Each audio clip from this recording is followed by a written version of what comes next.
Welcome to Meena's kitchen special. இன்றைக்கி நம்ம சேனலில் ஸ்ரீரங்கம் கோவில் புளியோதரை எப்படி டேஸ்ட்டாக சூப்பராக பண்ணுறதுங்கிறத பற்றி பார்க்க போகிறோம். வாங்க வீடியோக்குள்ளே போகலாம். புளியோதரை பண்ணுறதுக்கு தேவையான பொருட்கள்னு பார்த்தா, நான் 2 எலுமிச்சம்பழம் சைஸில் புளி எடுத்திருக்கேன். இந்த புளியை நான் வெந்நீரில் கரைச்சி வச்சுருக்கேன்.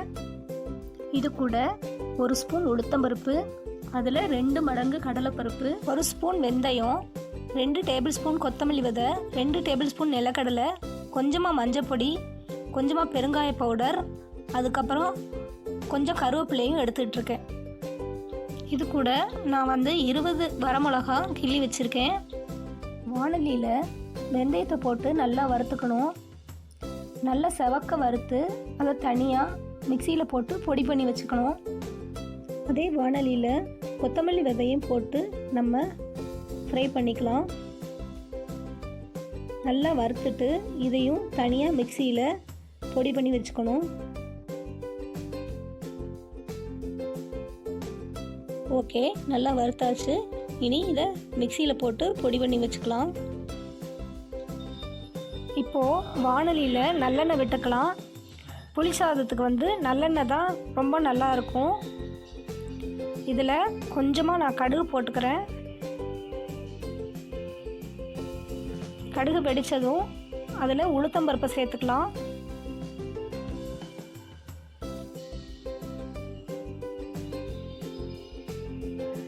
இது கூட கடலைப்பருப்பையும் சேர்த்துக்கிறோம்.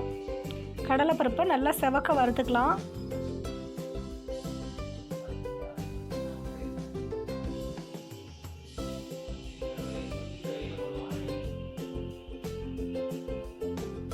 இதில் நம்ம கொஞ்சம் வெந்தயமும் சேர்த்துக்கலாம். வெந்தயம் வாசனையாக நல்லா இருக்கும். வெந்தயம் சேர்க்கறதுனால ரொம்ப நல்லாயிருக்கும். இது கூட நம்ம நிலக்கடலையும் சேர்த்துக்கிறோம். எல்லாத்தையும் நல்லா செவக்க வறுத்துக்கணும். இது கூட நம்ம பெருங்காயத்தூள் சேர்த்துக்கலாம். அதுக்கப்புறம் நம்ம உடச்சி வச்சுருக்கிற மிளகா வத்தலையும் சேர்த்துக்கலாம். மிளகா வத்தலையும் சேர்த்து நல்லா வறுத்துக்கணும். எல்லாமே நல்லா செவந்து வர்ற வரைக்கும் வறுத்துக்கணும். நான் 20 மிளகா வத்தல் போட்டிருக்கேன். உங்களுக்கு உரப்புக்கு தகுந்தபடி நீங்கள் மிளகா வத்தல் போட்டுக்கோங்க. இது கூட கருவேப்பிலையும் சேர்த்துக்கலாம். எல்லாத்தையும் நல்லா செவக்க வறுத்ததுக்கப்புறம் நம்ம கரைச்சி வச்சுருக்கிற புளி கரைசலை இதில் விடுறோம். புளி கரைசலை விட்டு நல்லா கொதிக்க விடணும். நல்லா இந்த பச்சை வாசனை போகிற வரைக்கும் நல்லா கொதிக்கணும்.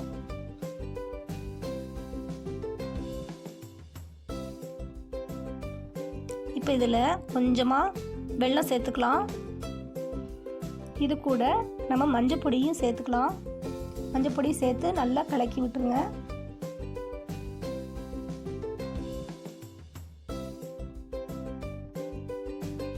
இப்போது நம்மளோட புளி காய்ச்சல் கொதிச்சுக்கிட்டு இருக்கு. இது கூட நம்ம தேவையான அளவு உப்பு சேர்த்துக்கலாம். பாருங்கள், நம்ம புளி காய்ச்சல் நல்லா கொதிச்சிட்ருக்கு. ஒரு 10 நிமிஷம் நல்லா கொதிக்கட்டும். நல்லா கொதித்து அந்த புளிக்காய்ச்சல்லேருந்து எண்ணெய் பிரிஞ்சு வரணும்.